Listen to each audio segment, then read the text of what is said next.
Simpson. And Japan have gone absent without leave. This is Whitmore. Paul and Gale both available. It's still Whitmore.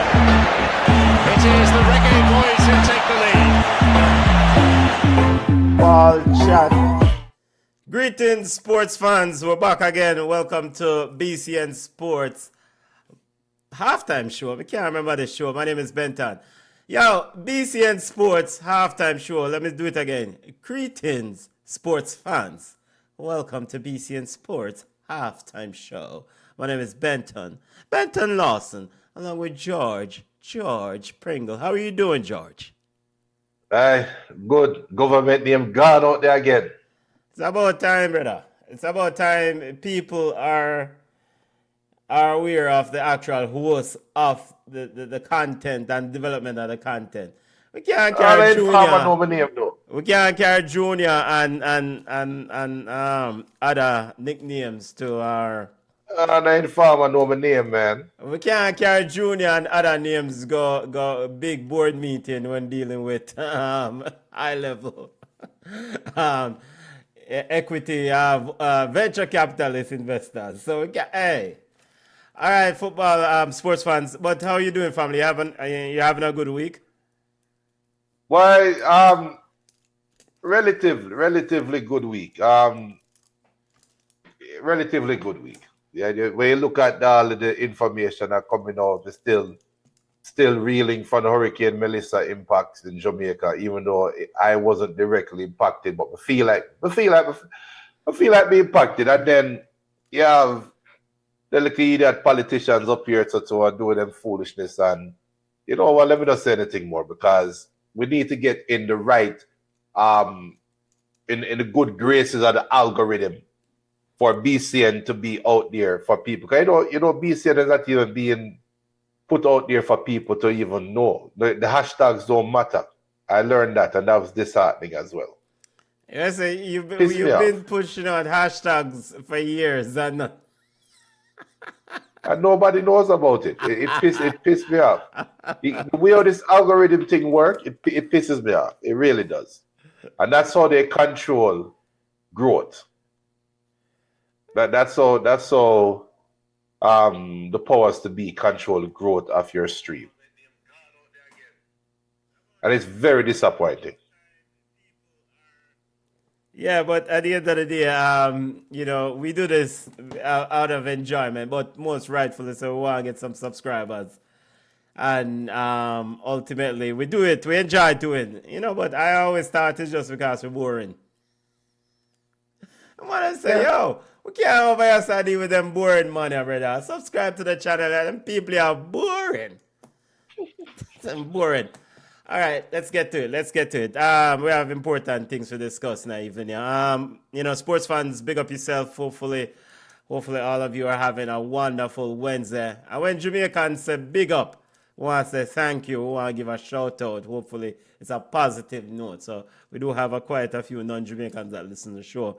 So when we say big up, that means that, yo, it's high. You are in high regard. You know, we are sending you much appreciation. All right. We're starting off today's show again. We're going to do some updates on latest developments and news from the office of the Prime Minister on Hurricane Melissa. Some pertinent news that is relevant for those of us in the diaspora who are, you know, trying to make a difference and trying to, you know, don't know. We have to do this thing. We have to make sure that we send and support the people on the island. You don't know we're not done, you know. It's not just Jamaica because we have another place to support the, you know, people who are impacted in other parts of the Caribbean, you know. So we have to do, you know, we have to take care of this Jamaican thing first and we, you know, see if we can help others simultaneously while we are doing them thing there. All right, so, you know, we're going to provide some updates and we're also going to provide the listeners on how to support if you can, how to donate if you can. I've attended quite a few meetings, Junior. We have listened to quite a few calls, and we are seeing the action, the productivity, in place on the ground. It's the PS is not like Bolt PS, but the PS has picked up a lot better than we last when we were last year, Junior. PS as in the delivery of critical, urgent resources, urgent material, medical needs, foods, all those things, getting into the hardest hit areas. So, and that has brought some level of not joy, but a level of yes, finally, now we can up this thing to another level, because you have to create before you walk. Essentially, it has to start somewhere. And the fact that things are happening on the ground, I feel a lot better today than I did. Was it Saturday or Friday? Because Saturday or Friday and Thursday, I was cussing some clots.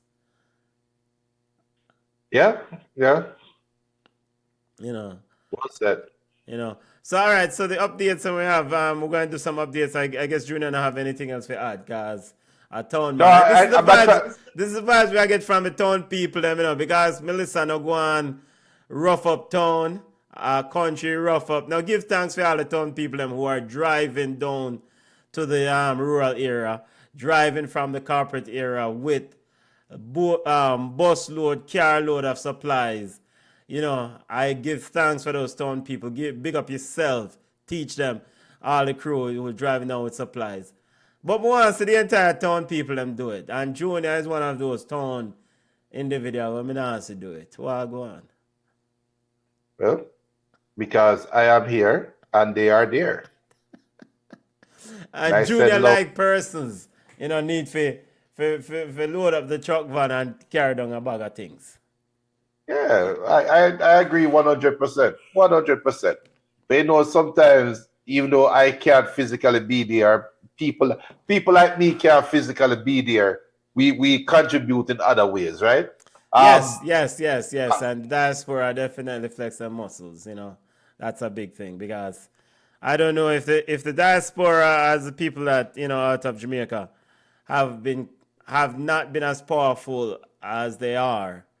I don't know if things would have moved so rapidly as they are now. Not that they're moving very rapidly, but the Jamaica I grew up in and the Jamaica I visit and know, Jamaica is it's a hookup society. And sometimes it's very lackadaisical when it comes to doing things. We delay and we have procrastinate. I guess we said don't hear with dirty laundry. Somehow we delay and we procrastinate on certain things. And, somehow we need a micromanager. And somebody power neck, pressuring us to get the things done. And I think that both the people on the ground demanding help, and, with the global media, BBC, CNN, Fox News, it's an embarrassment for Andrew Holness and his group and his political party. And also you have the journalists on the ground, the Jamaican journalists like Dion Jackson Miller and others who are asking those tough questions and hold them to task. And then you have, the diaspora at large that is being very, very adamant about, move up. We need some acceleration in the speed and delivery of things. So, and they have responded, The reason why I we'll hold it back a little bit. I want to remain positive, and time will tell. As big up BM says, the Prime Minister said initial estimate for the damage from Melissa is $67 billion. This is some grim news. Unfortunately, it will set Jamaica back another decade at least. I try to stay positive.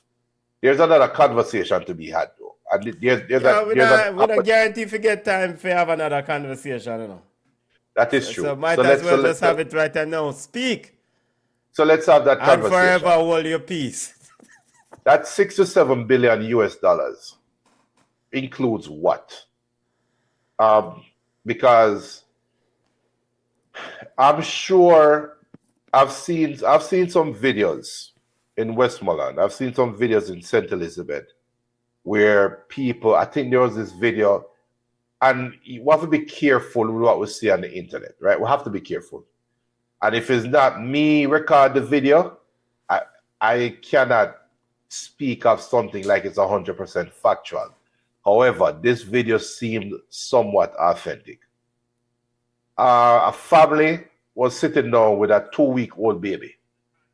Baby just born 2 weeks ago, and they're outside, right? Does their infrastructure, is that infrastructure included in into the 6 to 7 billion US dollars? I don't think so. And how much of this 6 to 7 billion US dollars is to rebuild what was there? Or is it 6 to 7 billion dollars so that we can put something that we always wanted to put somewhere else, right? That is my concern. My concern is for the people on the island, the real people on the island that are suffering, and hopefully they are being accounted for in that 6 to 7 billion US dollars. That's why I said time will tell. And also for the people that are mobilizing, because we know a lot of people, this power of social media. What we're seeing right now is the power of social media. Jamaica is a polarizing place, especially on social media. And once something unifies a rhetoric, it runs like wildfire on social media, right? Now, I hear you say earlier, Benton, about you seeing the pace of things that are happening and yada, yada, yada. I hope that is the fact, because sometimes what you see on social media is not what is happening on the ground, right? Sometimes it's a different reality. So I'm hoping that with the movement that we're seeing evidence of movement, and I hope the evidence that we're seeing is reflected in reality. Because again, social media put you in a different place, and then we might hear from some people and you say, but this will sound like what we're seeing on social media, right? So it's a dire situation. It's hard. Nobody said that it is easy. Nobody said that. I'm not sitting down lamenting or putting the people in power under the bus. I am just hoping that the collective generally is moving in the right direction. Big up the I Am Jamaica page. Talked to my sister who run the page, and she was very disappointed in the Atlanta Jamaican consulate. I can say that because she put it out there on social media.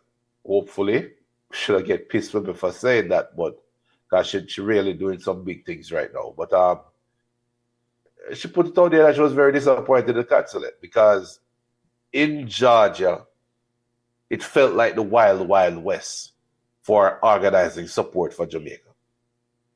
And it's a missed opportunity to do some good, right? So there will always be those stories. So I try to go down that road. I'm trying to stay positive, but I am seeing some things and I'm hearing some things from reputable sources on the island, and what we're seeing is not what we're seeing on social media is not what is happening. And I hope their reality becomes more positive quickly. Yeah, well said. By the way, before I respond and try to not try to, respond and give my perspective. What is this? Why you have here, along here in the bottom right-hand corner behind that Manchester United brother? Who is that with long hair? The my right. Yeah. Who is that with long hair, brethren? It's somebody, I think it's the brother. This brother in the picture, yeah, I think his Phoebe wife. Well, tell her, I put her in that picture and move this brother out of that picture. Come here and say, who is that? Yeah, well said regarding the information that is seen or on the web. We have to be very vigilant to corroborate what we see on the web. And man, leave it long here, somebody, man. All right, but with that being said, I always speak to people on the ground. I speak to people in the western part of the island, But, yo, this is even worse. Take the money out of me. Yo, move up that money already. You know, I always speak to people on the ground. Like I said, I have family there, and some of them are getting assistance. No, they're getting aid in. No, the PS as it is. No. Remember, you don't take a far to go from scratch. You don't take much to surpass scratch. Or not take if you start run, look a bit. It doesn't take much to move past crawling. And so the response in its infancy or in the early stage was at a snail and a crawling pace. And now that things have gone a little bit better, I am very happy about that. So with that, always talk to, and I also want to take this opportunity to big up the police, some police officers. I not big up all of them, but I will big up some that I know that are actually going into communities and looking for people and finding people. And we have friends and brethren and relatives who are missing and who were missing. You link Squaddy, aka the police officer, with the pertinent information, and they go and try to locate the person. So one thing is very apparent during this response, and Jamaica never have the base of resources, the equipment, and maybe the know-how. They didn't have all those things readily available in boatloads. And it's not an excuse, because once you see a Category 5 storm forward, we can't act like we don't know the impact of a Category 5 storm.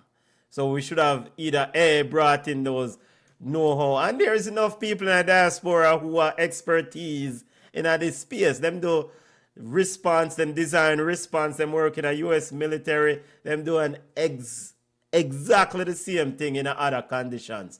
So I think this is where the Jamaican government has to, whosoever in power, lean on the diaspora knowledge before these major catastrophic event occurs, especially like a hurricane where you can't see on the map that is trending and trotting towards your place. And I think this was heavily missing. And it's probably still missing.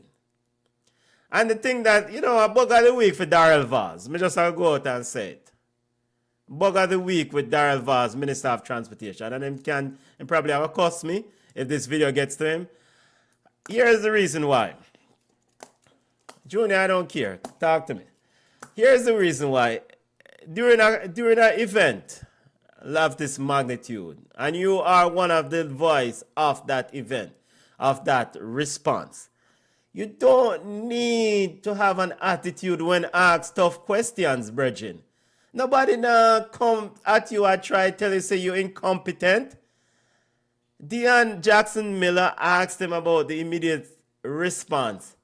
This brother forward at the press conference about, I want to tell the people, remind you know our name, you who asked the question, and the rest say it's only been 6 days. You are lead a response. You know what? Let me not say that. I mean a little bit more political. No, seriously, because that is probably the way he likes to be. Maybe best form of communication for him. You cannot have a person who had the face and him lead these sort of operations. And if asked tough questions, you get attitude, brethren. So that was you get a bug of the week, brother. It doesn't matter if it's 6 days, 2 days, 3 days, 5 days, or 6 weeks. Take it down a notch and just say, yo, this is what we're doing. This is what we have done. This is where things are falling off. This is where we are trying to address them. The man come up point about, may I tell you who asked the question, and may I tell you, rest I want to say 6 days. Yo, Jamaicans, if Jamaicans who wants to get in the internet coverage, internet backup, And then if we move up on some of these politicians who are just so like brazen, take it down a notch, brethren. You are in a position of power. You were elected this office. You are not this brother in the office up here, so who I just disrespect everybody. Take it down a notch, especially in a crisis. That man is like some bad man vibes. So like, you know, you can't ask him the tough questions. No, to be fair to Mr. Vaz. Come on, let's be fair to Mr. Vaz. To be fair to Mr. Vaz, it's a tough time for everybody in power. Me tell you if you take the word, Mr. Vaz, to be fair. Well, in human nature. So, play devil's advocate, because I actually agree with you, but I'm also going to look at, and do me a favor, people. Hit the like button right now. Just hit the like button. I don't want nobody agree with me, you know. Hit the like button if you like the conversation that we're having. Hit the like button right now. We did some research. The algorithm a bad mind way. So hit the like button. Hit the like button, please. It costs nothing to hit the like button. Just hit the like button. I hit the dislike button if you don't like it. And also if this is a show for you, we talk primarily sports, but we can't not see our turn a blind eye to what's going on with Hurricane Melissa. So hit the subscribe button, join the family. And BM will make some good points. Soon talk about BM talk about. But I agree with what you say, Benton. However, from the other's perspective, everybody on the island is on edge, right? And this goes to, and you actually made a very big point in preparation. That's a big point. It's a simple term, simple phrase, easy to understand, but it's not easy to execute. And in project management, in change management, whatever fancy term you have out there, depending on what work you do, there is some maintenance and some change process that has to be in place that somebody is responsible for, right? And I don't know who is responsible for it in Jamaica, but I'm not going to say that person dropped the ball. I'm going to say that that person now has the opportunity to take up the ball and run with it. So they should sit down. We know the public scrutiny aside, both parties, JLP and PNP, should sit down right now, and anybody and the third party. Everybody should sit down that is in power and in influence and say, look, category 1, 2, 3, 4, 5, it don't partial, it don't pick a side, it affect all of us. We need to be more prepared moving forward. Which is weird to say because Jamaica is sitting smack dab in the middle of Hurricane Alley. So, but again, I keep it positive. What's in the past is in the past. This is an opportunity for us to now be prepared. I have a cousin that is a police officer. I think she is, my mother that tell me, she's from St. Mary, but she was stationed she got relocated or restationed, I think, in Portland, or maybe a Senton, but they were mobilized. But there was some mix-up when we hear, and me and your Benton know some of the things that we probably don't want to get out in the public, even though the algorithm will fight against it. There are certain things where we don't really want to put certain people in some bad situation if certain things get out, right? But there's an opportunity there for the infrastructure to be more prepared, right? And you don't need a degree in geology or geography. You don't need that to figure out that, like you said and accurately said, the map tell you have a category 5 hurricane. Before hurricane to category 5, there's a hurricane that's forecasted to gain significant strength, and it forecasts if a turn come up and butter bruise a part of the island. you should have something in place that says, here's our mitigation steps. We're going to mobilize JDF. All them doing on the hills are run any day, anyway. They just run up and down up on the hill. They're not fighting the war. That's what I'm there for right now. Mobilize them early.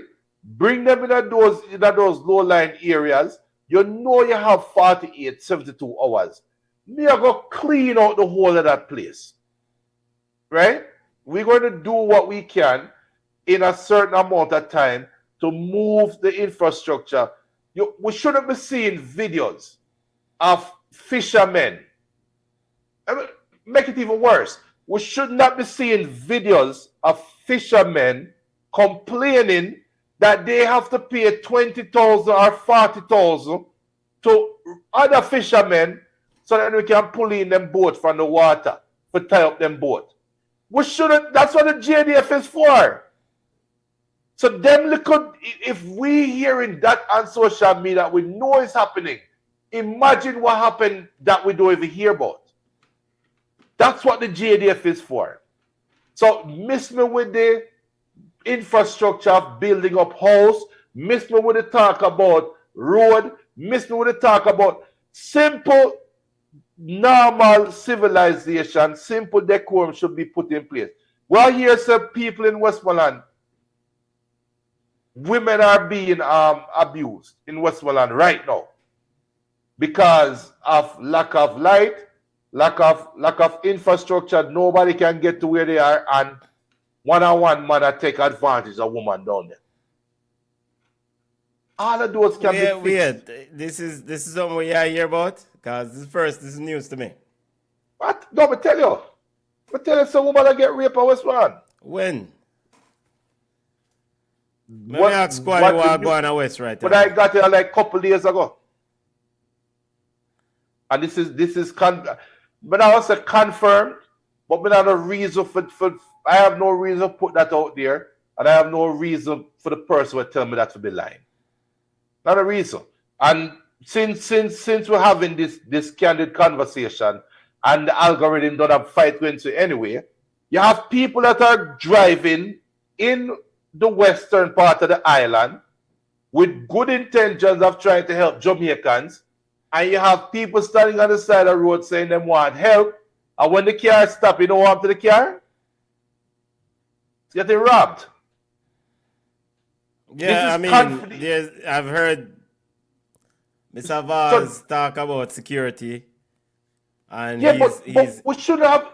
He's discussing, and he was gonna have he met with. One thing is very, very, very apparent is that we have a lot of meetings are taking place. Mr. Vaz said he met with the Minister's National Security, and they must figure out something because law and order must be maintained.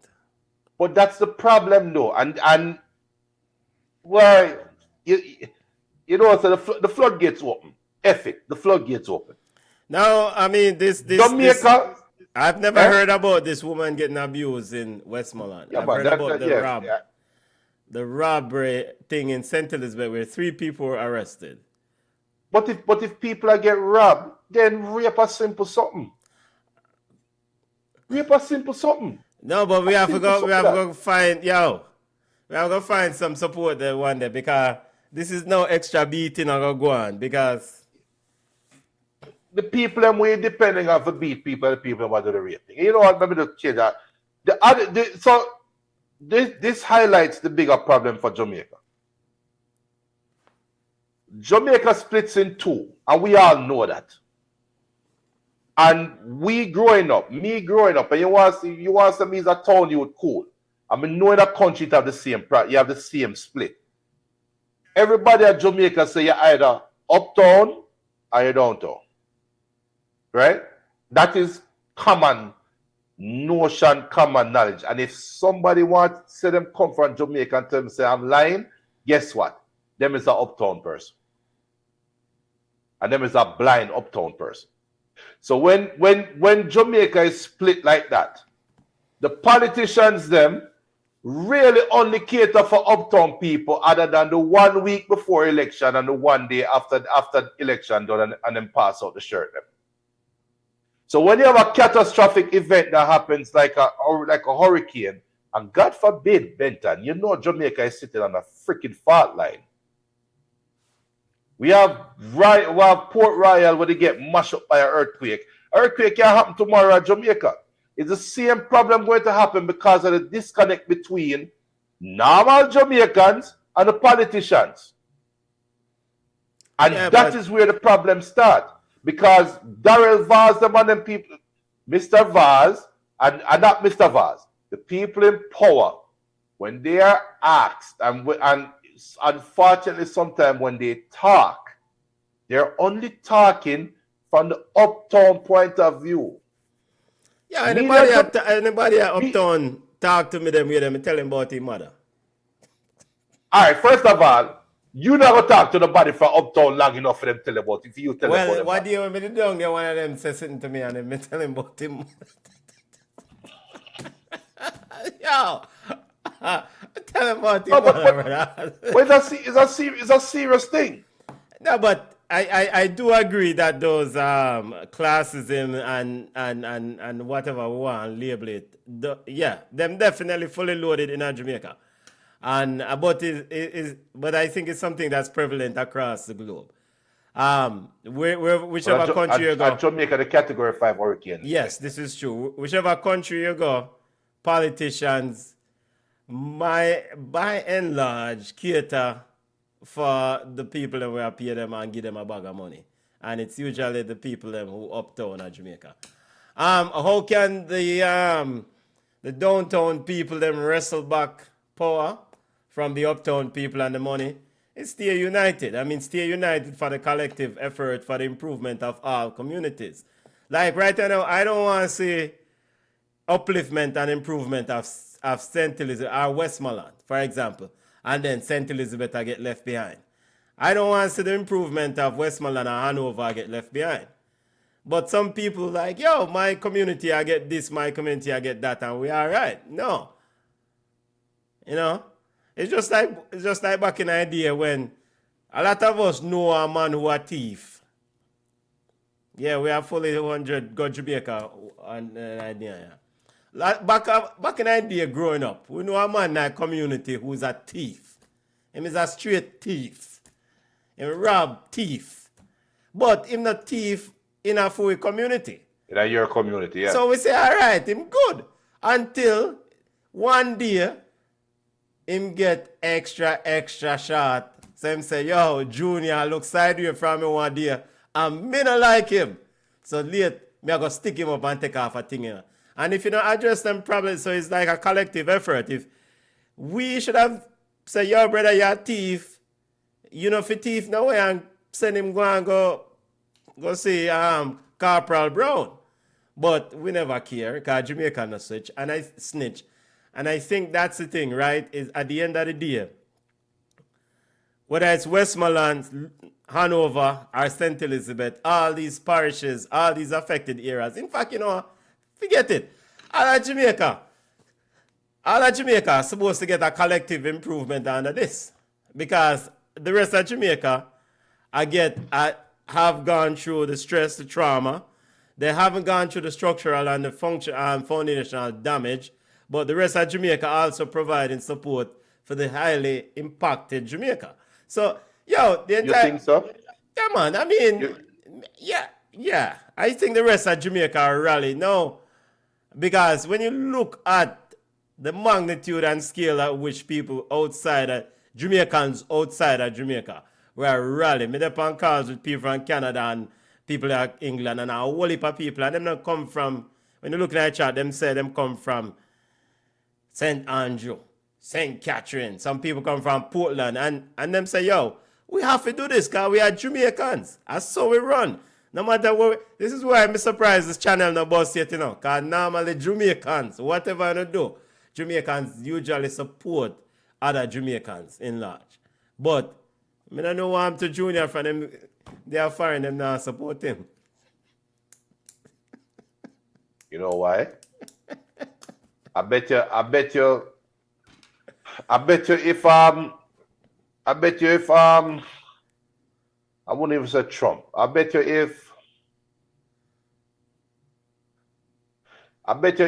if a video come out with the ICE agent that beat me up. Yeah, it's And he trying to says, blow oh, up. If I Judah. could do it, we can drop you off of one of them places. Big up El Pistolero. BM says, I'm not saying the government isn't doing anything. However, it's not adequate. This reminds me of the poor response from the Bush administration during Katrina. He also said, I'm very concerned about all the money for aid. Don't be surprised if we hear about misappropriation of funds. El Pistolero also said, bless up Juna for the gift.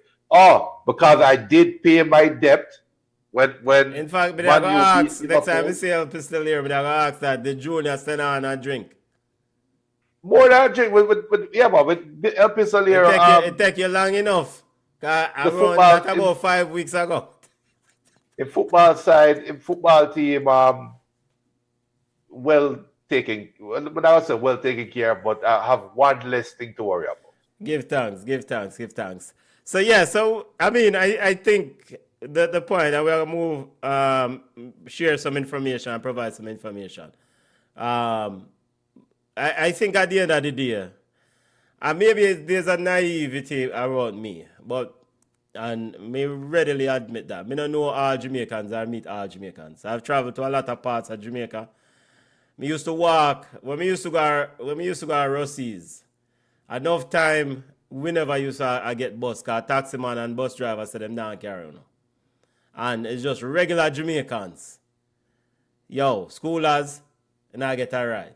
They are Kingston sometimes, now have the money, things are yo, what go on, you need something? Me take you over, son, you know.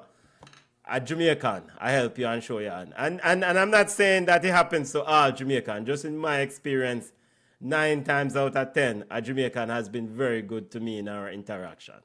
And I expect that the sort of approach regarding helping and the other rest of the island, the other part of the island, deeply affected. Yeah. You know, because... Yes, and I agree that Jamaicans on a whole, we are like that. And I think that spirit will never change. So I agree. We'll share some information. But Mr. Vaz, stop chatting people them together, brother. Where send you go? Or Where send you go communication school? I get the right PR people around him. Well, he do have the right PR person, but I still have got to answer a question. No, but the PR person can remind him, get in them ears and say, brother, calm down. They probably tell the PR person about our clock. But that's the thing. Your PR rep should not be a yes person. Your PR rep should command your respect. Junior, how you think we are get PR rep job? Yeah, you're sure you have good track record of keeping people nose clean. But yet, and then once you build that trust, the person will look at you like an authoritarian figure. Me know such person, so me get a hookup. So I don't trust business. Yeah. Well, good luck to you when are your time for the interview with stress around you. Yo, if you can't go stress, go out and work. Take on yourself. I'm going to retire. Actually, I'm probably soon retire. But with that aside, I will not. I don't want to belittle or understate the enormity of the responsibility on these people's shoulders. I don't really want. Don't ever kind of take on me said throughout this show, throughout the first part of the show, as in, may I try belittle the demand and the level of stress upon them, because they have it. Now, maybe as some young man and young individual, some young woman supposed to have these rules, because that's why them say probably old people need to step aside and retire and give it to others, because at the end of the day, some people, when you run your race, hand it off to others so they can deal with it, Hand it off to others so they can deal. All right. Yeah. Just a few reminders before we get into any football and sports discussion. supportjamaica.gov.jm is the official website. In regarding support, you can look at preliminary national needs lists. You can report incidents, and also, me have a brethren who was missing a relative. You can also report a missing person on this if you have not made contact with this person. You can also donate from the site, and you can sign up to volunteer. If you're at their yard next week, at their yard 2 weeks after, you can sign up to volunteer from this portal. And at the bottom of the portal, down at the lower part of the page, you have respective organizations that are different organizations that you can donate to directly. Food for the Poor, Jamaica. Food for the Poor. I'm going to click the link. I'll make sure so we pull up the right link. foodforthepoorja.org is the site. You can definitely go to that site and donate directly. You have American Friends of Jamaica. The site is the AFJ.org. You know, so what year the goal was 1 million. I get them past 1 million. So the goal now is 5 million, and they are at $2.5 million on the site, Junior. The AFJ Disaster Relief Fund provides critical support. Probably when, as BM said, we probably need some more details of how the money are going to use.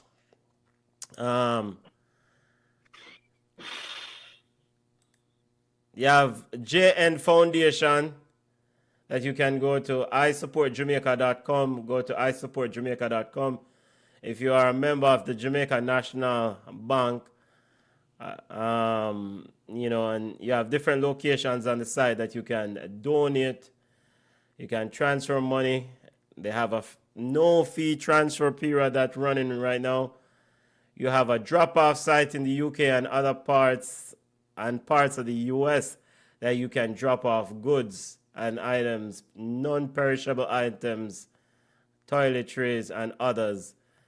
JN Jamaica National Group, and the website is isupportjamaica.com is that site. And all these links are on supportjamaica.gov.jm. It's important to have that .jm part of it. You can't deal with the supportjamaica.gov only. It has to be supportjamaica.gov.jm, because then that is the actual Jamaican web page.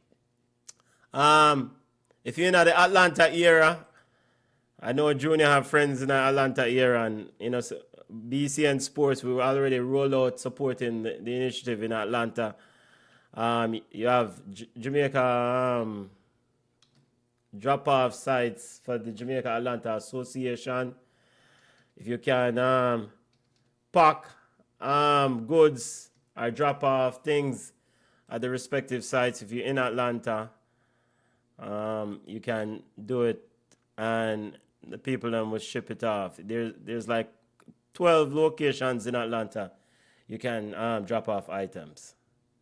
And you can also donate to the relief effort on the Atlanta Jamaica Association webpage. And they do have a clicker. They already raised $2,470. All right. Other news coming out of the Prime Minister office. The Prime Minister, Jamaica's Prime Minister Andrew Holness, gave some updates yesterday. Some major news, I think, are relating to sending things down to the island.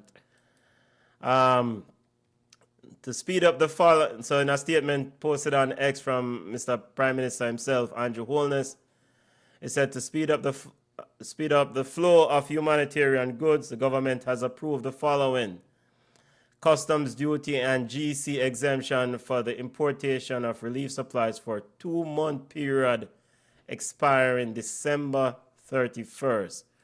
So, Junior, basically they expired the exemption on GCT tax and customs duty till December 31st. It was originally scheduled to end or expire November 28th, but he decided to extend it to December 31st, which makes sense. It probably should have extend this thing all the way till next year, but I think we'll work with December 31st. Probably pressure him to extend it till next year sometime, because you need a lot of things. Jamaica need a lot of things. Another announcement is that Starlink and other similar communication equipments, inverters and solar panel equipment, including panels and batteries, free of custom duties and GCT. So if you want to send in a Starlink thing or satellite or other similar communication equipment, those things are also free during this period. Another announcement from the Prime Minister's office, it says NHT will grant an automatic 6-month moratorium on mortgage in the worst affected parishes. So, you know, imagine you get flood out of your house, blow down, and you have to pay a loan on the house, Junior. Yeah. Imagine the house not there, and you have to pay a loan for the house. Yeah, the house blow down, and you have to pay for a loan, said we. So here's the NHT will grant an automatic 6-month moratorium on mortgage payments for mortgages in the worst affected parishes: St. Elizabeth, Westmoreland, Hanover, Trelawney, St. James, Manchester, St. Anne. This measure will assist more than 20,000 homeowners. Now, this is the government NHT program. We don't know about private sector sort of loans. So we don't know if the government should apply some pressure to private sector lenders to extend and put in place a similar moratorium, Junior. Well, make we see.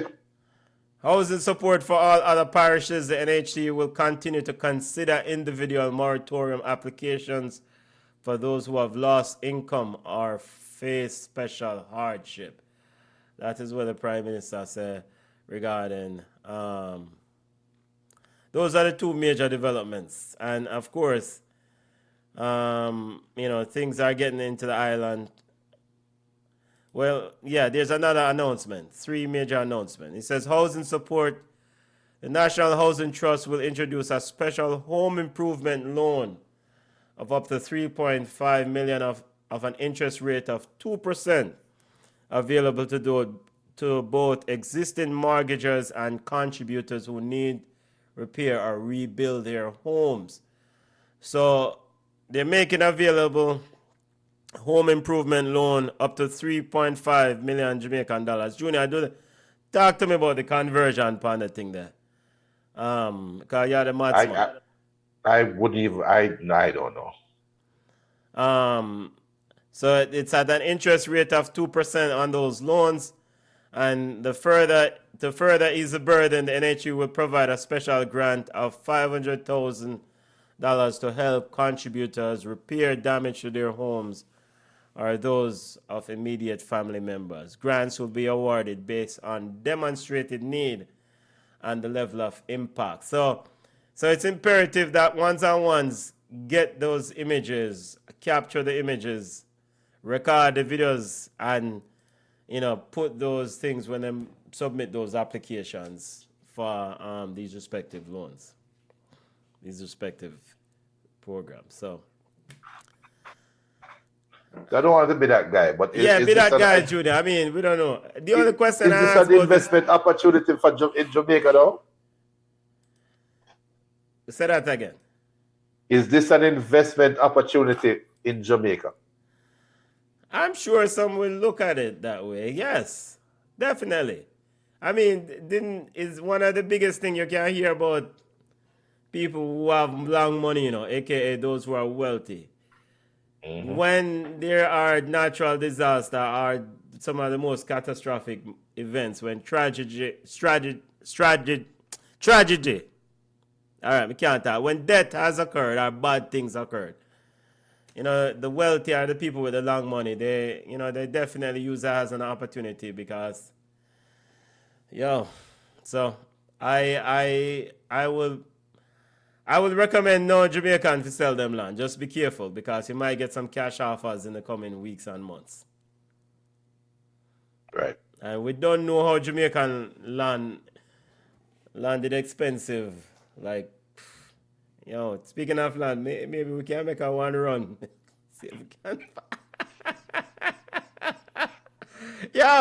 Maybe we can make a run, go over Centigo, see if we can find a nice piece. All right, but all in all, jokes aside, these are the recent announcements from the Prime Minister, and you know what? If you can help a hand, just get involved. You don't have to donate money. Depending on where you live in the States or wherever you are in the world, there are different opportunities in the UK, in Canada, contribute things. If you work in a lab and you have ice packs, Jamaican government said them need a bag of whole heap of ice packs. So those are things that normally are free. That comes with cold packs. They come with shipments. You can pack them up, drop them off at one of the general consulate general sites, and they can pack them up and send them down because they will need those things. But we don't know when power will be back. So in a lot of these hard areas. Any questions or comments you want before we exit the most important part of the show, and go to some football news and some sports news? I would just love for the government to come up with some tentative timeline so people can look forward to the recovery. That's another thing that they could do to improve the vibes.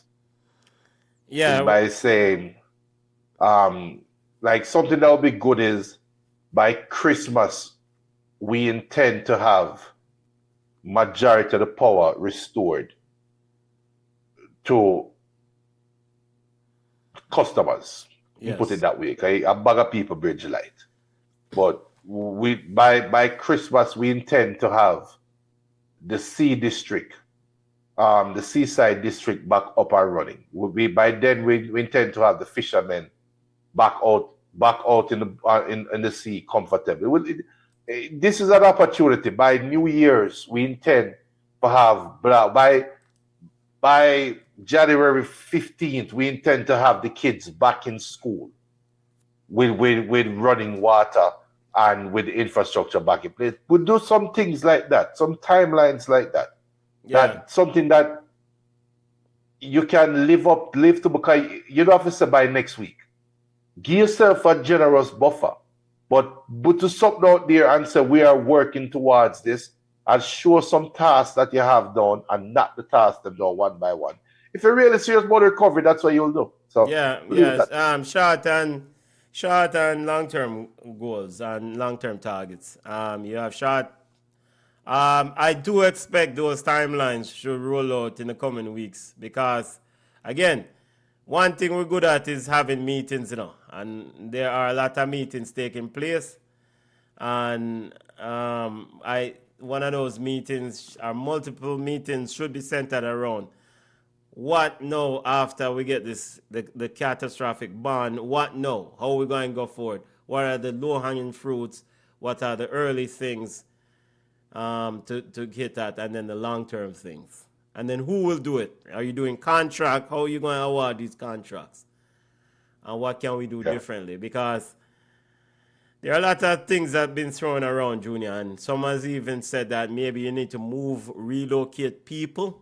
That's one thing that is out there. I don't want to dismiss it, but the ultimate question I would ask, where? Relocate them to where? Because and I get the idea that it's hard to do a recovery and repair while the citizens are in that area, right? It's easier. It's not hard. It's easier to do it if you can just don't worry about, having to kind of work around people.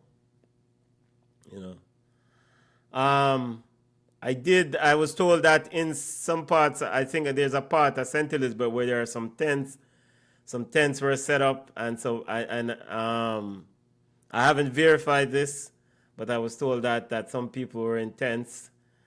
So I yes, look about look.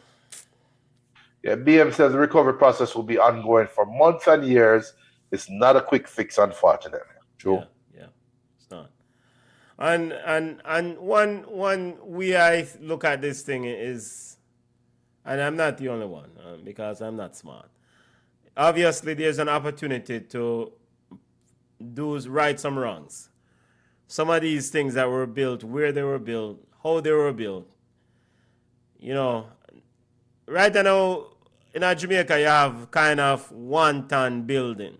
And the man just build up where they want to build up, it seems like, as long as them can get a hookup. We need to have more oversight over building permits, where them are built, how them are built, what material.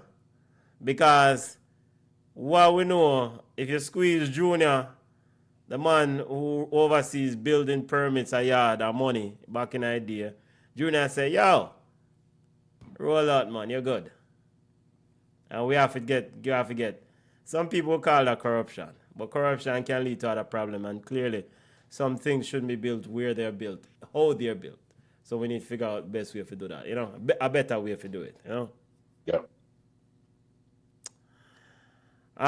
Sadly, we have the latest death toll, 28 Jamaicans have lost their lives. That's gonna go up tremendously. And I hope you're wrong. Come on. I hope you're wrong. So, but 28 Jamaicans, rest in power, family. Rest in power. All right. We are trying to see if we can get back to regular scheduled programming while we continue to work behind the scenes to support the Jamaica recovery effort. And, Jamaica recovery, but most importantly, people recovery. Jamaicans, the people on the ground recovery. Because you don't know that was focused upon at BCN Sports, fully loaded. Just some quick cricket score update. I know a lot of our listeners are huge fans of West Indies cricket. So we're going to do some cricket score update real quickly for the listeners, the cricket fans. West Indies defeated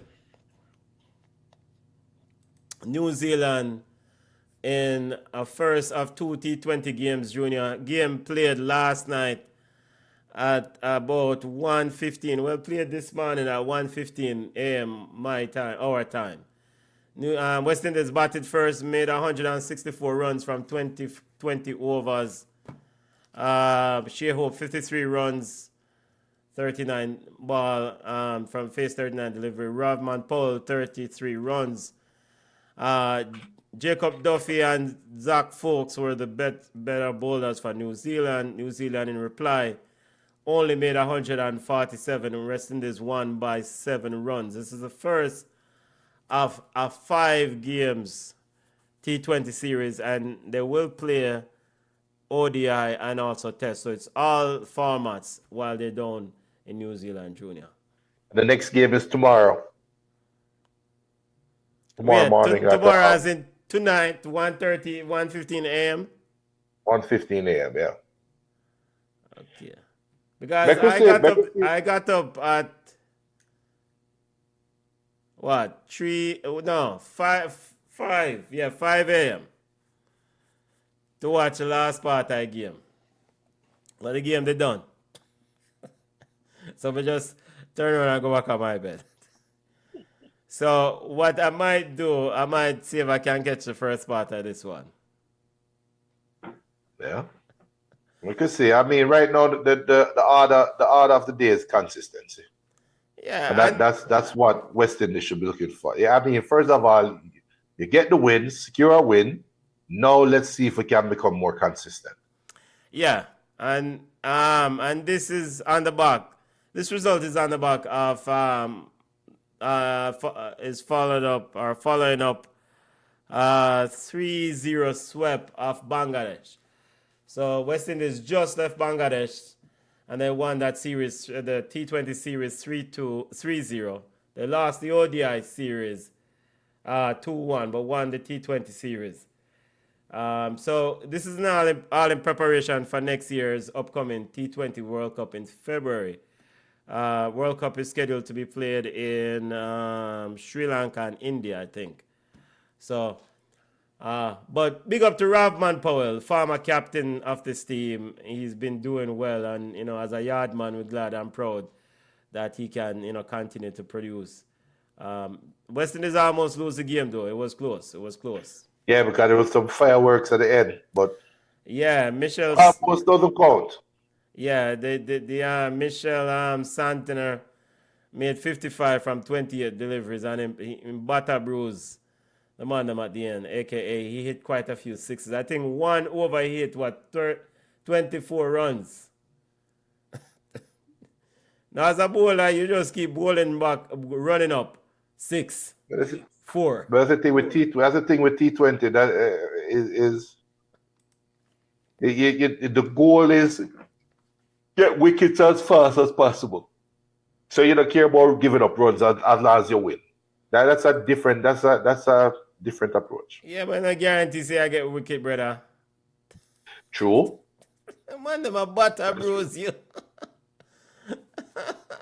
But we'll see how West Indies go about it. I think Darren Sammy and the company and the group can use, like he says, consistency, and that will help build some of the confidence in the team as they prepare for the ODI series and the Test series down in New Zealand.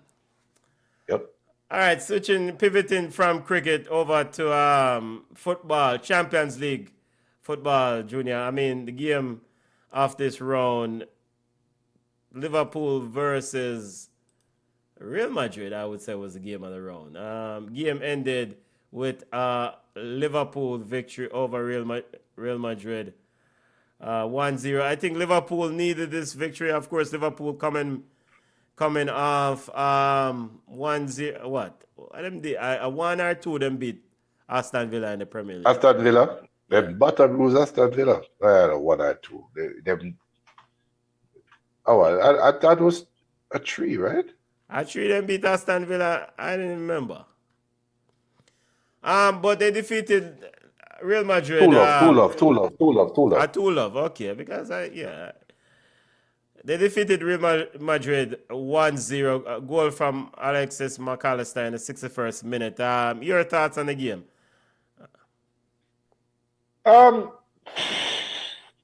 You said Liverpool needed a win. I think both teams needed a win. I think both teams have a lot of questions around them from different levels or different perspectives, because Real Madrid is having a better season than Liverpool,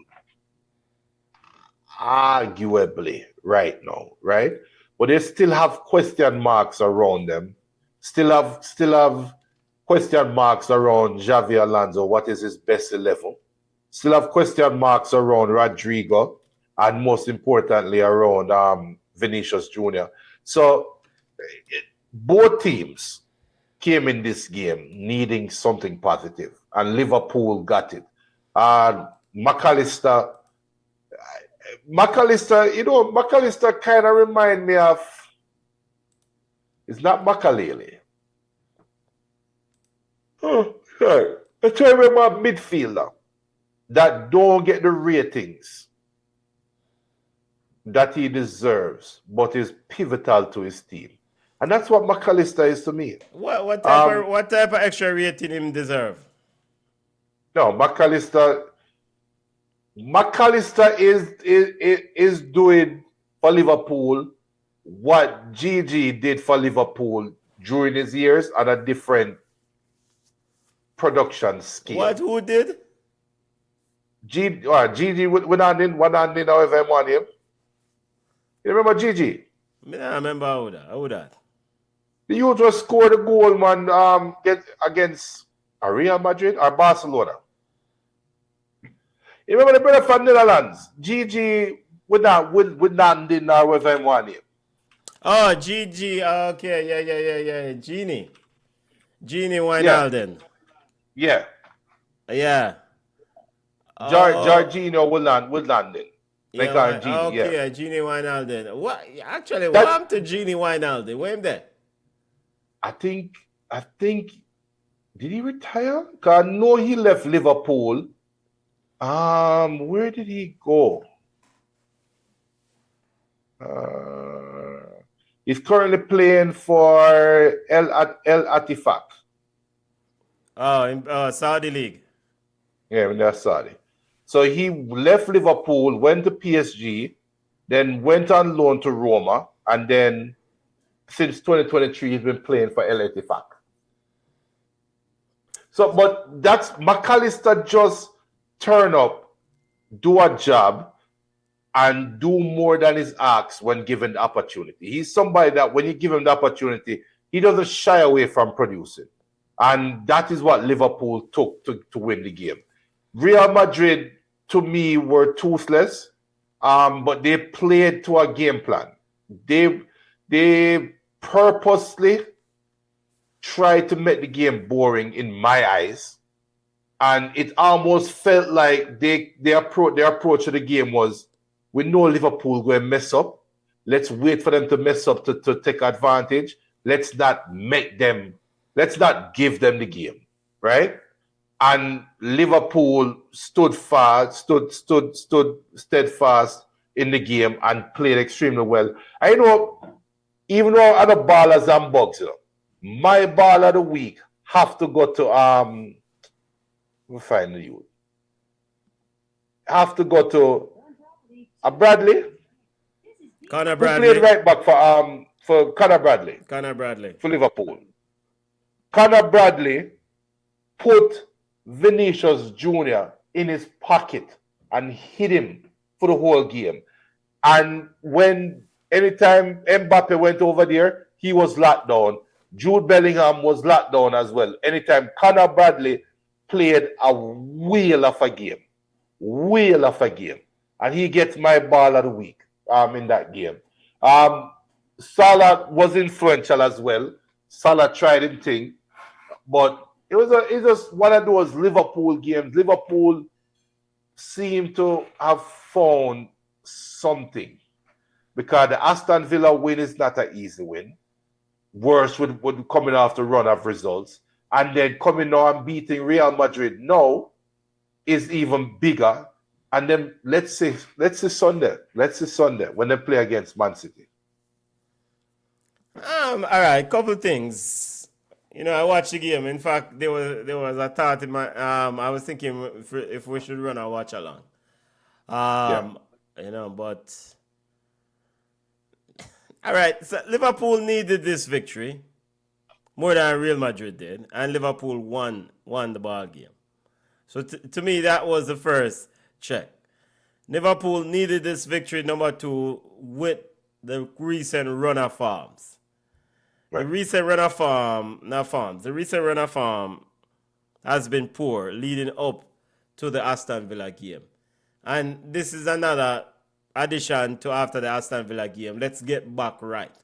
Because if they suffered another defeat in this game against Real Madrid, then you can ask the question, why was that Aston Villa game really a genuine return to the old ways to the start of the season, or it was just an idiot Aston Villa side? So this game, from a big game perspective, Liverpool nullify Real Madrid. Real Madrid focus heavily. I think Real Madrid also misfired. Thibaut Courtois did make some good saves because Szoboszlai should have scored that misplaced pass that I don't know. It's Fran Garcia must play back a ball and Florian Wirtz read it and then take off like a horse down the line and cross the ball, put it on a plate for Szoboszlai at the 6 yard box. But Thibaut Courtois was out quickly, made himself big, and really really blocked the shot, even though Szoboszlai tried to chip him. So I don't want to read too much in the fact of the importance of the details of the game itself. I think more important than tactics and maneuvering players, Liverpool needed this victory, and they did that. That was just, to me, it's not about, yes, Salah looks good. He looks like he may have found like a rhythm. He was, flying down the right side, blah, blah, blah.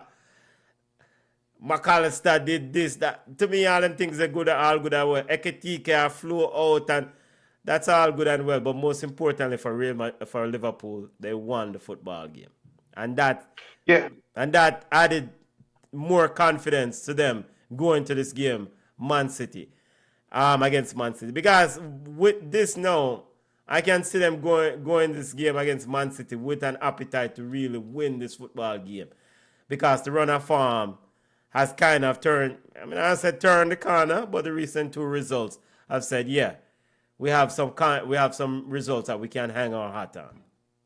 I agree 100%. And looking at the run of form for both teams, it make this game Sunday even more interesting. Because Liverpool, if Liverpool had lost today's game, then Yulan said they have no chance going in this Sunday. And this Sunday they're playing at the Etihad, right? Yeah. This Sunday is at the Etihad. So Yulan said they have no chance going in this game. Especially with what Man City do. Look at Man City's recent run of games.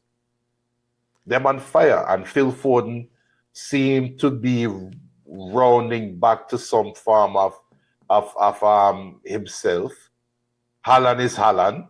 So they make this Sunday game big, and this Sunday's game is going to be what it should have been when you look at the start of the schedule this season. This game is going to have the hype that it should have had. Before we do a watch along for Sunday's game. Before we get to that game, and because I think I'm not comfortable with a Man City, I wouldn't just go out and say Man City is gonna win that game. Based on the run of form, and I'm going to tell you why in a few minutes. Remind me if I tell you why. But regarding Real Madrid and this Champions League game, before we pivot to that Man City game, upcoming against Liverpool. Real Madrid, yeah, my man. Real Madrid needs to do something, and do something very quickly about Vinicius Jr. If Vinicius Jr. is not playing in football, then Vinicius Jr., or if he's not in the vibes to play in football, them need to, in the warm-up, them need to look and see what is Vinicius Jr.'s mindset, and then tell Vinicius Jr. to go hold a seat. You can't have a player who so much of your offense hinges on him because he gets so much of the ball. And then the ball just dead, a.k.a. it's not going anywhere. And it doesn't matter if you make a run, it doesn't matter if you do this, the ball not go nowhere. And I think that's and I suspect Xabi Alonso won't have any problem in benching Vinicius Jr. He did apologize for the recent incident, apologize to the team and to the players, to his teammates and to the coaching staff. So that's aside. But in terms of just straight up productivity, Vinicius Jr. should have come off the field long time. Come off of the field long time. Send Kylian Mbappe out left to go at Conor Bradley. Or what should have been happening in the game in that front three is that Vinicius Jr. and Kylian Mbappe should have been rotating more often.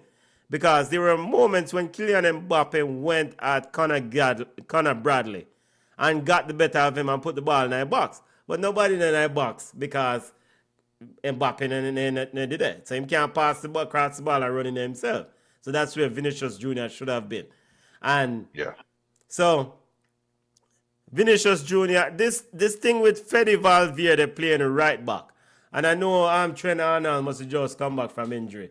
I mean, if you get Trent Arnold, you are the right back, and Danny Carvajal, and if you get fixed up, because Fede Valverde needs to be in the midfield. Camavinga made some passes where just look like my blind man in the midfield late in the ball game. I said, what go on? So those are some of the mistakes that you don't expect from a Real Madrid. But again, from a Liverpool perspective, they needed to win the game more than Real Madrid. And they did just that. I think I will say this. Tuchel, if he continues his growth, Tuchel might turn into a real midfield general. I mean, Claude Makelele-esque type of midfield general. If he continues his growth. the ease at which Tushimeni breaks up play and start the attack, I think it's absolutely impressive. And it's unfortunate, because, while you were talking, I was thinking about this and how Real Madrid, how this roster, when they were put together a couple of years ago, if you remember, you had the Toni Kroos, Luka Modric, that era, right? I'm talking in between the Ronaldos. Kroos and Modric was younger then. Yeah. When you have Kroos and Modric, that era, and then they brought in Chouameni and Camavinga et al., right? Yeah. Chouameni and Camavinga, their career path or their development path, they both started on the same track, but they have just unfortunately split. And in my opinion, the circumstances around Real Madrid benefited Chouameni's growth, but it hampered Camavinga's growth. Camavinga and Chouameni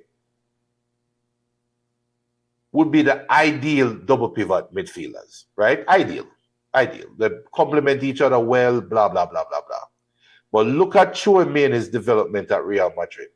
When he's there and he's being deployed, he was mostly being deployed when he's being deployed out of position, then put him as a centre back, right? He played defense mostly. While Camavinga played as a wing back, a holding midfielder, box to box, winger in play everywhere. And Camavinga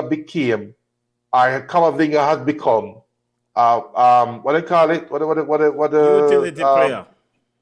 What we talk about when somebody is the trademark, let's say you are master. Switch army knife. No, those are positive. Like get the negative form of it.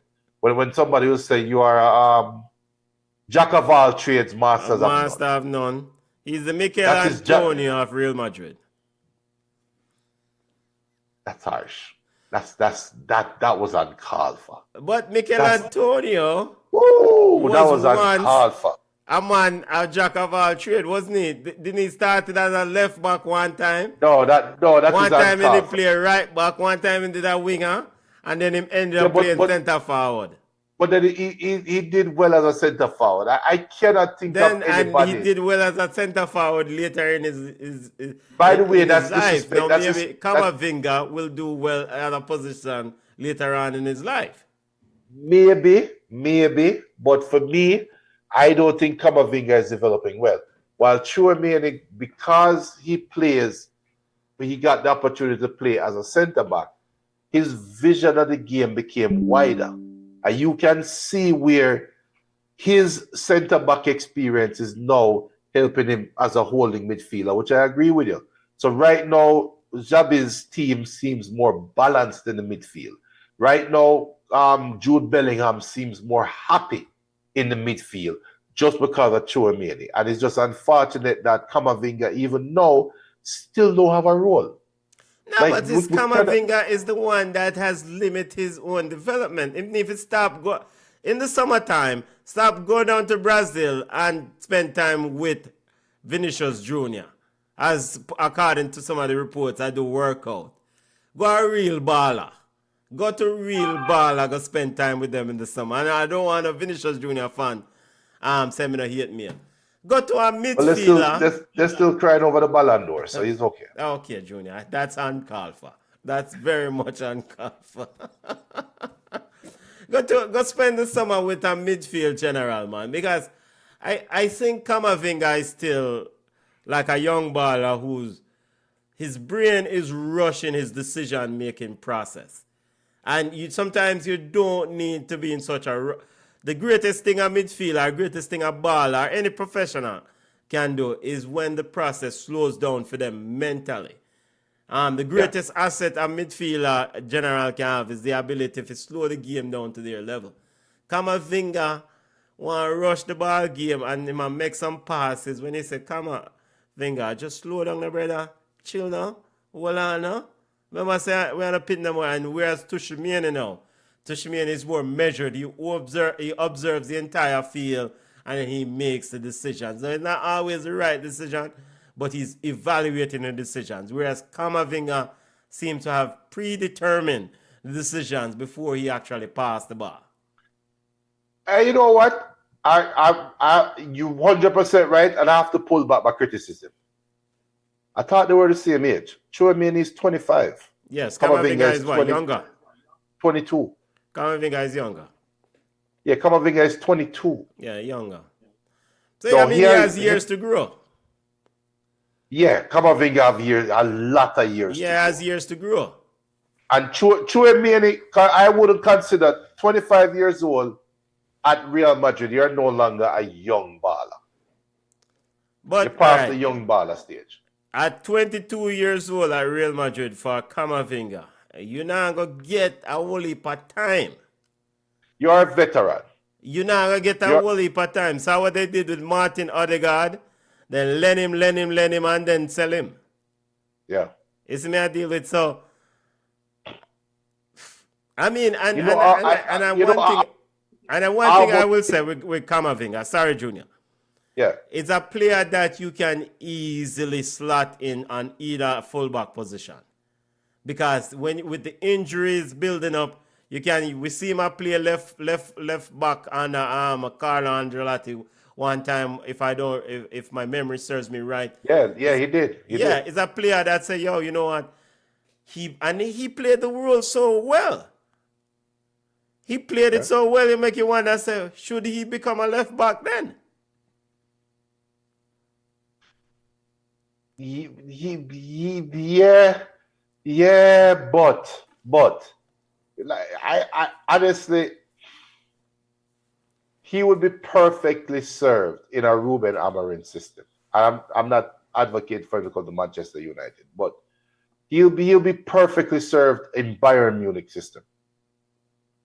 Because the speed that he wants to play, actually, call me crazy, he'll be perfectly served in Barcelona's midfield. Is that Barcelona DNA, brother? Why? Because he's black? It's passing first, tiki-taka football. It's not his Barca DNA. I don't care what you see Hans. I don't care what you see Hans Flick is over there doing.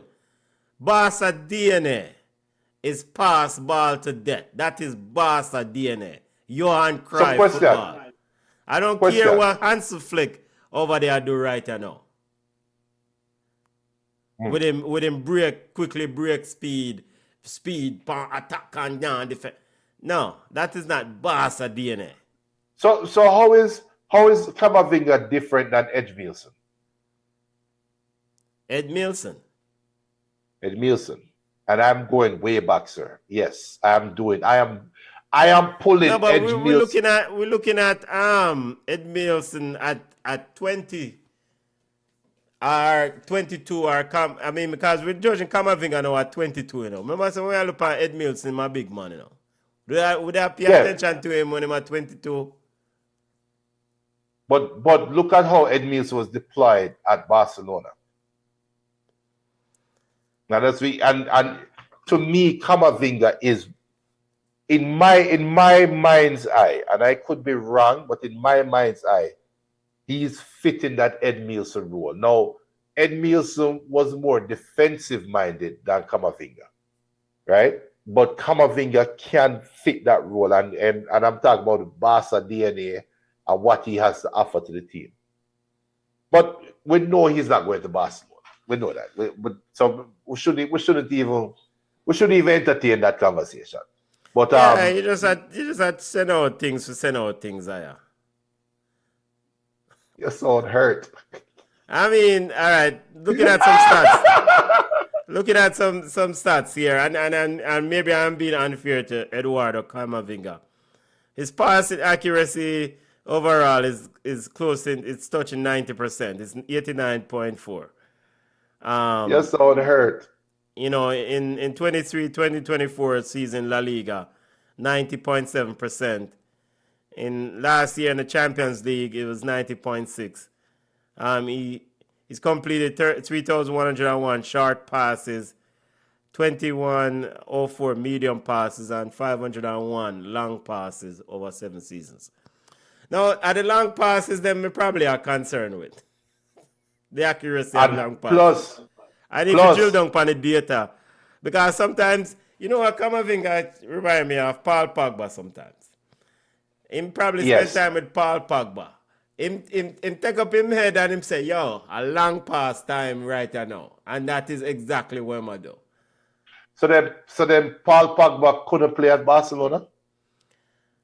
With the right mentoring, he could. But again, you have a good Barca DNA. With the right mentoring. Because Barca DNA is not about long passes and just lick up your head. Sometimes you need to just tack the ball right to the man and run clock. But Paul Pogba want to whirl pass 30 yards on the field. And again, we want to be fair to Eduardo Camavinga because he's still young. And so, he's still young. So, the left back notion or this idea that he should probably be deployed as a left back is premature. Right. It's premature. Premature on my part. But again, I watch Tushimani and it just gives you a calm in the midfield. In fact, he's the most calming presence in that midfield. And you know, a bug of the week to the English coverage. Jude Bellingham cannot do anything wrong in the English media eyes. Jude, the English commentator said yesterday, and let me get the quote, direct quote, because I wrote this thing down. The commentator, and who was the match commentators? I'm trying to remember. I can't remember the match commentators for yesterday again. The commentator said of Jude Bellingham to have such talent but still have the energy to do the dirty work. All Jude Bellingham was doing was tackling. He was not Gennaro Gattuso. He was just tackling. So, is it not a requirement to tackle in football now when you're talented? Yeah, but you have to remember now that these channels have agendas. And these media houses have agendas. And yeah, well, I don't pay for them agenda, you know. I pay for coverage, you know. Well, that's why I have reached a stage where I don't even listen to the commentators anymore. To be honest, I've reached that stage now, because they will affect your rhetoric. They will affect your watching the game. And you know what? Though? The same commentating group, and actually you're right. They did piss me off during the game when they were talking about so how I'm right because they did piss you off.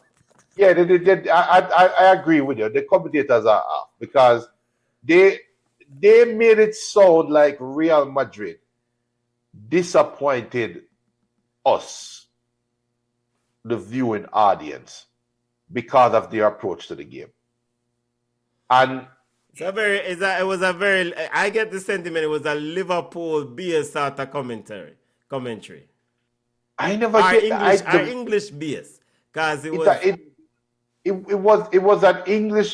was an English centric commentary where you wanted to take advantage of the opportunity to show your country slaying the big bad Real Madrid. I remember Real Madrid for these broadcasts, you have to have a David and Goliath to make it interesting to watch, right? There's no more two bulls locking horns and doing blah blah blah. The casual fan don't watch TV for that anymore. And we're in a time now when people's attention spans are so small. So you want to create as much of people's attention span are so small. What we are running the show so long? Exactly. We should have done from 30 minutes ago. But that's a whole other conversation. All right, run it. We'll chop it up and run it. but that's the thing though. So they have to create this rhetoric of, it's kind of like, let me not switch argument. They have to create the rhetoric. So they set the stage for Bellingham to come to the mighty Liverpool and the Englishman leading the Spanish. they made it look like Kylian Mbappe was an afterthought. Some parts of the game. And then when Liverpool took the lead, but then it became during the game it became Liverpool hounding Real Madrid, and the Belgium goalkeeper is saving Real Madrid. He's saving the mighty Real Madrid that's been toothless, but Courtois is standing on his hands, right? Because they have to keep something there for spite the audience. And then when McAllister scored, instantly the camera went over to Trent. And I was thinking to myself, why the hell are you going to Trent? Trent not seeing this field. Them down 1-0 chasing the game. Where Trent going? Right? And then to my surprise, Trent come up on the field. I was shocked. It was a Trent come on. So that means that Xavi Alonso is playing. He was playing to the crowd and to the rhetoric. No, I mean, I wasn't surprised. At the end of the day. I mean, I think I see what Xavi Alonso wants Trent to do. It's just that Trent injured and he's been out the last 7 games.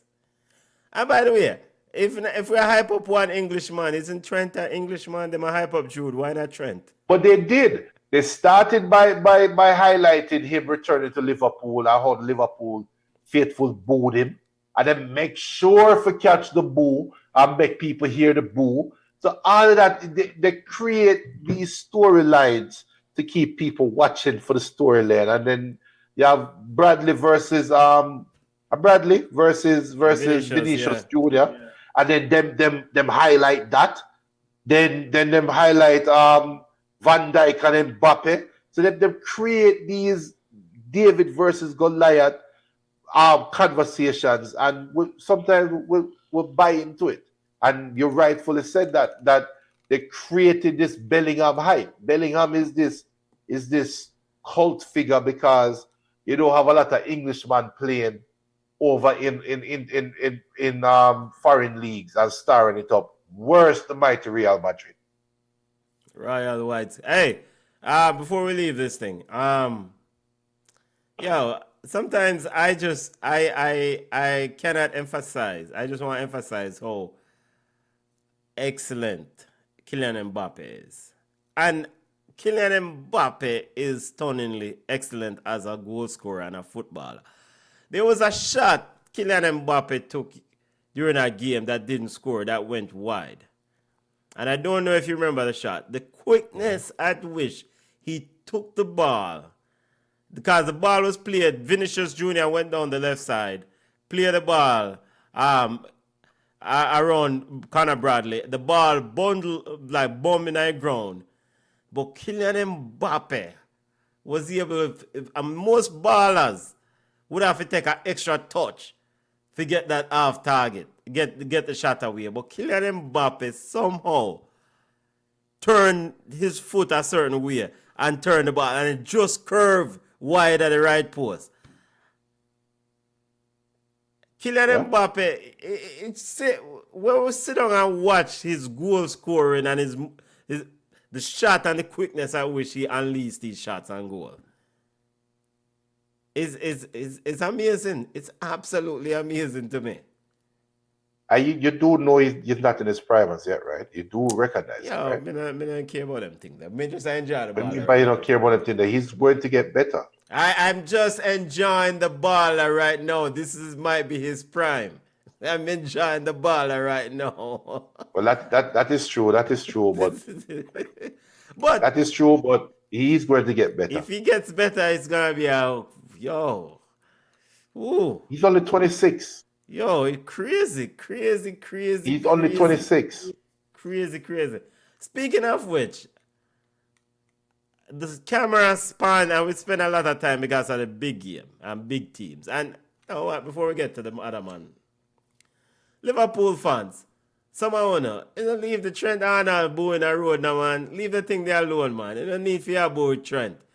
There was a Liverpool fan yesterday, a pint to the Liverpool shirt. I showed Trent say, this is the shirt. The man do him job at Liverpool. He won everything at Liverpool, and now he move on. Just easy yourself. applaud the man and tell him thank you for your service and keep it moving. Come on, do It's that. not.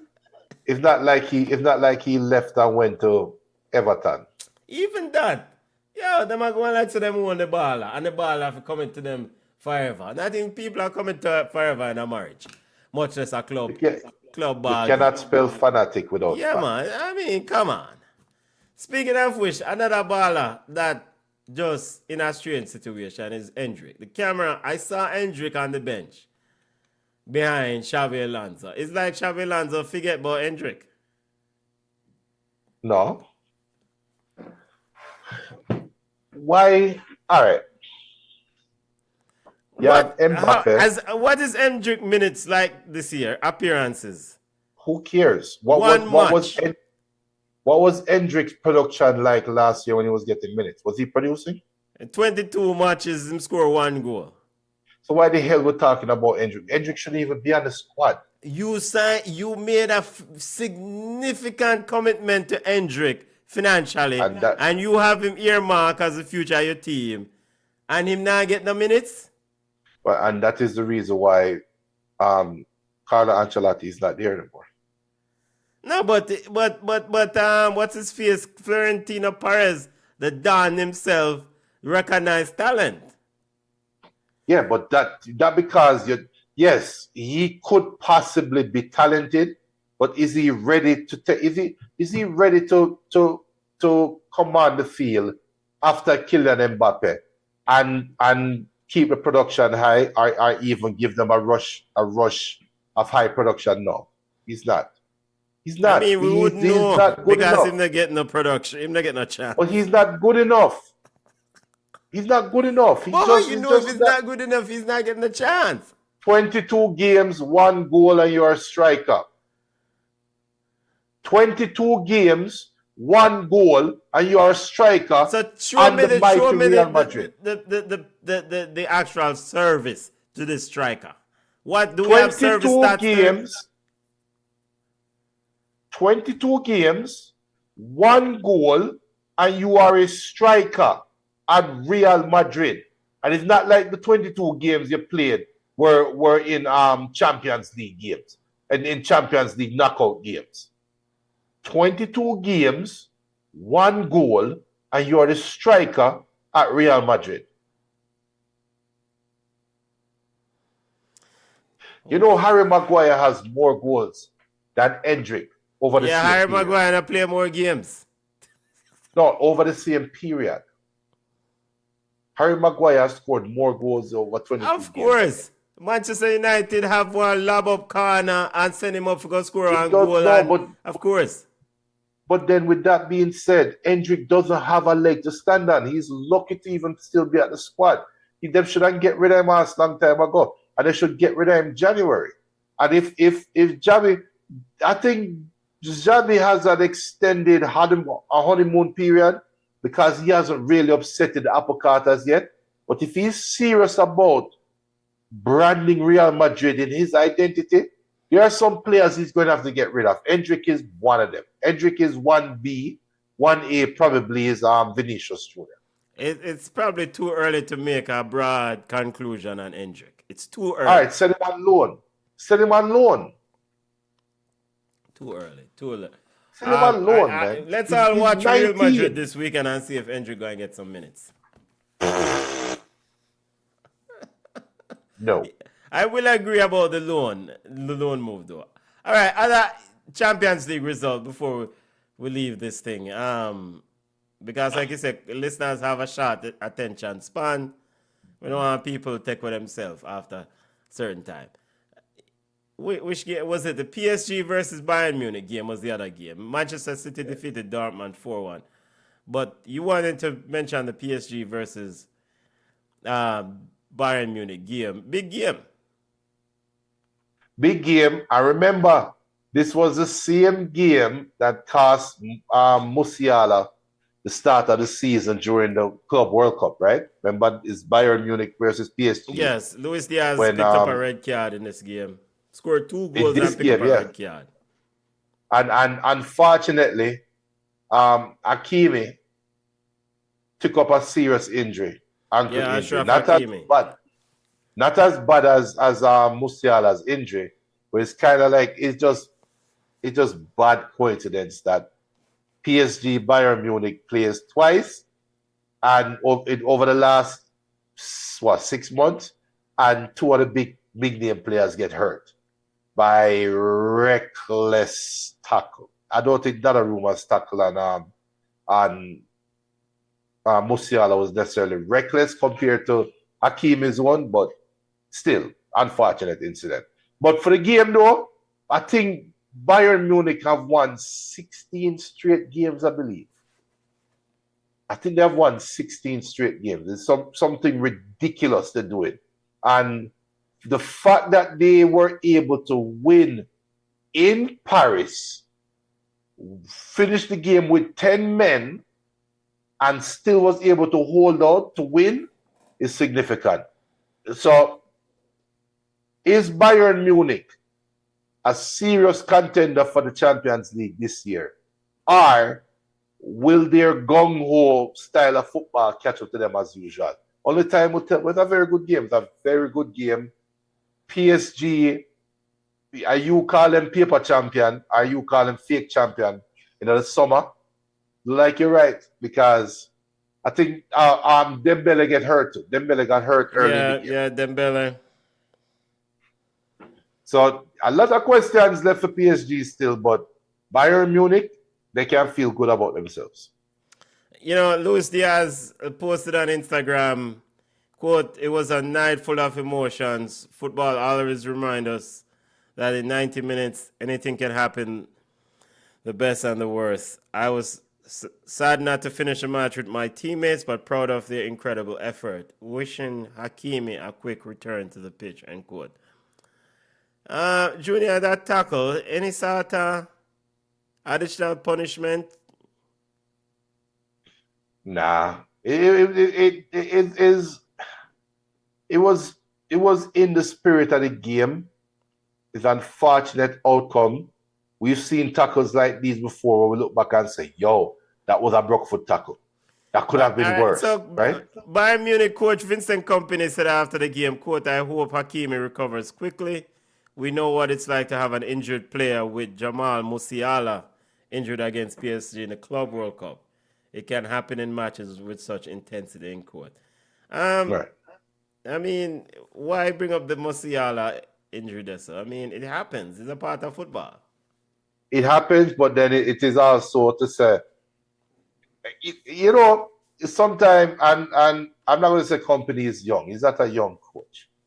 Because he have had some experience up until now. But sometimes the players still come out of the coach. Because bringing that up tells me He might carry that in him. Carried that Musiala injury. He might carry feelings from when to them. And if the coach is carrying the feelings, guess what? The players heard it. And they are carrying the same feelings as well. And so some things is best to not be said. Yeah, it was an intense ball game. Intense. Yeah, and it had a little bit of extra spice to it because of what happened in the Club World Cup. And because of what happened last year. But I think last year, Bayern did beat PSG last year in the group stage, I think. I'm trying to remember. I don't remember. And PSG they finished 12th. And then they end up win the Champions League. I think Bayern beat them last year in the group stage as well. I mean, as in terms of PSG, I don't know which team is the real team. We saw a team last year in the Champions League that was absolutely outstanding. I'm still a little bit questioning how PSG won the Champions League with Ousmane Dembele winning the Ballon d'Or. Mm-hmm. I am kind of wrapping my head around 2014, 2016 Ousmane Dembele, and I haven't caught up to 2025 or 2024 Ousmane Dembele. So with that background, he's played well, and Luis Enrique has coached excellent. And then I saw this team in the summer against Chelsea. I mean, got played off the field. And then not only they got played off the field, they were childish. They were petulant in the defeat. They were sore losers. Just tell me, say, this team is a bag of pitney, aka a bag of children. So, PSG will try to get my support for win the Champions League this year. If they win it this year again, definitely ratings up to another level. But then last year, I think PSG's run in the Champions League because they did barely make it to the knockout. They were 12th in the round last year, and they just had a good run of games. When they played against Liverpool, going into the Liverpool tie, I remember being on this show and saying that PSG team is young. They are unproven. They are a year away, right? And I think the year away PSG started to show up now. Where last year Luis Enrique found whatever motivational tactic he had was perfect timing to get them to be on the run that they have. And you know, maybe the Mbappe at Real Madrid thing, maybe that fueled them last year. Maybe you go moving on from Neymar, Messi, Mbappe.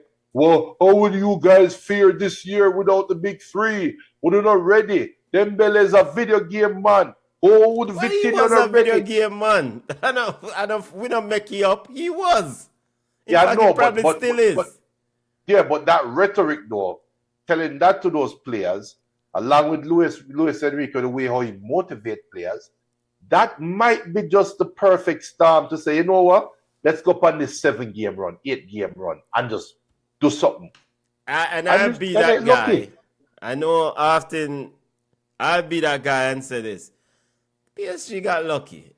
They won the Champions League last year because of form of others. And it's no fault of PSG. Others were down. But Arsenal beat Real Madrid. And then you know, say Champions League is definitely watered down. Mm. Not only that, they beat Real Madrid at Real Madrid, right? Yeah. That's a Declan Rice game. So that is so there are a lot of things happened last year in that Champions League make you wonder, say, yo, I once in a lifetime sitting them there. Them think there is not normal. And I think that applies to the PSG victory. Order will be restored this year. The big teams is gonna win it. And guess what? Tell that to a PSG fan, they don't give a damn. You can't take them championship from them. And that's fine. You can put that asterisk you want, but I don't care. But win the championship, run Inter Milan off the field, run Liverpool off the field. I don't think they ran Liverpool off the field. They escaped penalties. The game one, no. Come on, man. They're escaping penalties. We are talking about run off the field. It was a penalty shootout. Yeah, that's true. Man, them escape. This year's PSG showed up in Nunes the missed his penalty. No, put it this way. This year's PSG showed up early in the second leg for the Liverpool clash, and we did not see them coming. Then better PS themselves. I remember the same thing happened in the it was Liverpool who was in the beat, and them struggled to beat them in the second leg. Arsenal. Yeah. Was it Arsenal? Aston Villa. It was Aston Villa. Yes. That Aston Villa second leg. But Aston Villa almost eliminated them. That's what I'm saying. So that PSG team in the second leg is a PSG team we're seeing this year. Bayern Munich, Arsenal, and Inter Milan. Inter Milan again. If not, no, when. All perfect so far. Inter Milan? Yeah. Arsenal, if not, no, when. Inter Milan window closed, then. Come on. Imagine, Arsenal. How about Arsenal win a Premier League title first? Before they start set up Champions League goals, win the Premier League first. And yeah, if you want to win the double or triple, fine. That's even better. But I think for Arsenal Football Club is win the Premier League first. You can't keep playing number. You can't keep playing number 2, Bridget. No. They can win the triple this year. No, they can.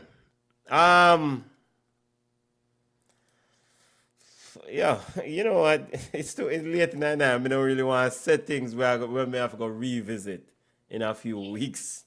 So I'm not going to say it because I will leave that alone. I will leave that one alone. Just like all the other teams that are competing for top positions in their respective leagues and cup competition, they all can win the triple. We'll leave it at that. Regarding the game on Sunday, champion EPL game, Liverpool after Champions League night and Man City after Champions League night, victorious in Champions League action. They will face on Sunday. Junior, you did mention that this is probably the back to the old days of the big game. I'm somewhat excited about this game. I hope it lives up to the expectation. It will. I hope it does. I really hope it does. It will. It will. And it will because Arne Slot doesn't know how to do better. Arne Slot doesn't know how to be. He doesn't know how to pull a Arteta. Arne Slot is one way only. And with the way Man City play it, Foden is the X factor coming in this Sunday. People will say it's only one game against Dortmund today, but Foden was instrumental. And that should scare the bejesus out of Liverpool. So, and we know Liverpool not going to adjust. We know Liverpool not going to make any game plan changes. Plus, we talk about Man City having wing back problems. Who are going to run with Salah? Yeah, look, I try fix. It's a big game. It's a big game. It's a big game this weekend. Big game. Big game. It's an absolute big game. You know what? Regarding Man City, I have a question before we exit. Rodri.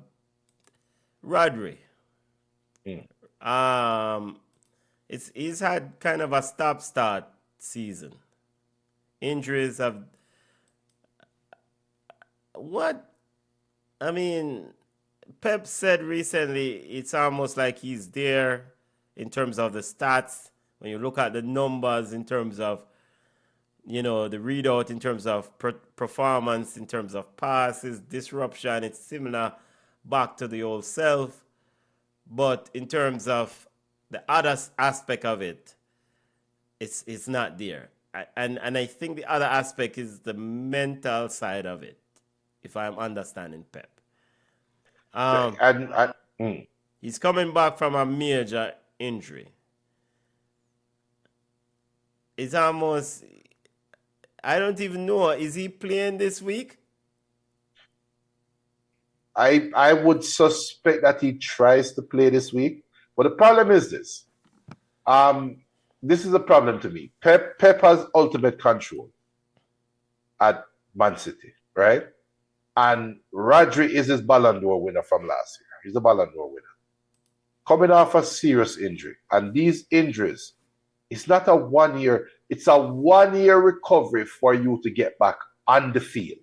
You're not going to be back to your regular self for probably another 6 to 8 months. But this is a World Cup year, and Rodri is trying to accelerate himself to get to the World Cup, right? Because remember, this is the same Rodri that towards the end of last season wanted to come back and play. Yeah, actually, right? He did play in the Club World Cup. Right, but he wasn't ready. So why, if he's such an important player, and he is, then why rush him back? Well, that is where I started out my statement saying that Pep has ultimate control. As sometimes you have to protect not only the players from themselves. Powerful you have to protect the managers as well from making some catastrophic decision. At some point, they'll look at Rodri and say, Rodri, January. Because with all that's going on, I don't hear Rodri playing no under 23 game before him come back.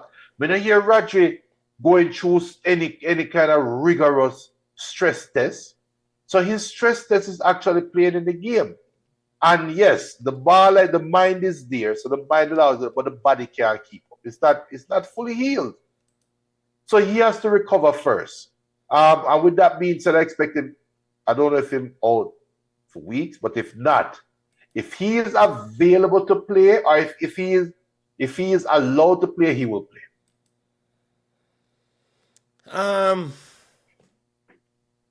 Six starts, 2 sub so far this season in our competition. For Rodri. You have to manage this player and manage him well because he's so essential to what they're doing. And I think even greater than anything else is the fact that the transfer, the signing of Nico Gonzalez to fill that void, it doesn't seem that Nico Gonzalez he's definitely not at Rodri's level. And when Rodri is not playing, this team is quite vulnerable. Yeah. It's quite vulnerable. I don't know. Good luck to them. Good luck to them. I mean, we'll see what happens on Sunday if he does play. He didn't play today in the game against Dortmund. He wasn't even on the bench. Yeah, go ahead. He wasn't even on the bench. Yeah, he wasn't even on the bench. Last time we saw him was in the game against Monaco, right? In the Champions League game. That was on October 1st. So, what's his space? And again, you can't just rush him back to play in a big game like this. No, you might as well just go with the well-oiled machine, whether it's not up to scratch or not. But he's the one who's been playing, as in Nico Gonzalez. And when in doubt, Junior can always go back to old foot Kovacic. The ultimate Swiss Army knife you talk about. Yeah, man, the ultimate system, Mateo Kovacic. All right, that's it in our family. Long show again, with the attention span of our audience, or the generation. We have to take ourselves. I hate that. Remember to support. Log on to supportjamaica.gov.jm and click the respective links down below. You can donate make a financial donation, or you can drop off at respective sites. If you're in the Northeast, you have Philly, New York, all them area there, you have a consulate general that is collecting goods to send to Jamaica. If you're in Florida, you have a consulate general that is collecting and coordinating shipments along with the Florida, Jamaican people them and Caribbean folks sending things down. So support jamaica.gov.jm. Let's accelerate this thing and get help, emergency aid to those who need it the most. We need help, family. We need the help. Yeah, man. Need the help. That's in our family. Remember, if is smash the like button, like up the thing. By the way, we still not hear from Michelle, Anybody know the whereabouts of Michelle? Link forward. And Michelle, where you hear this, make we know. Link with. Yeah, man. Link forward. Michelle, link email, forward. I think she never emailed her. Yeah, man. Yo, have a great week, family. See you guys on Sunday. 11:30 a.m. And West Indies again in our laters. Look more.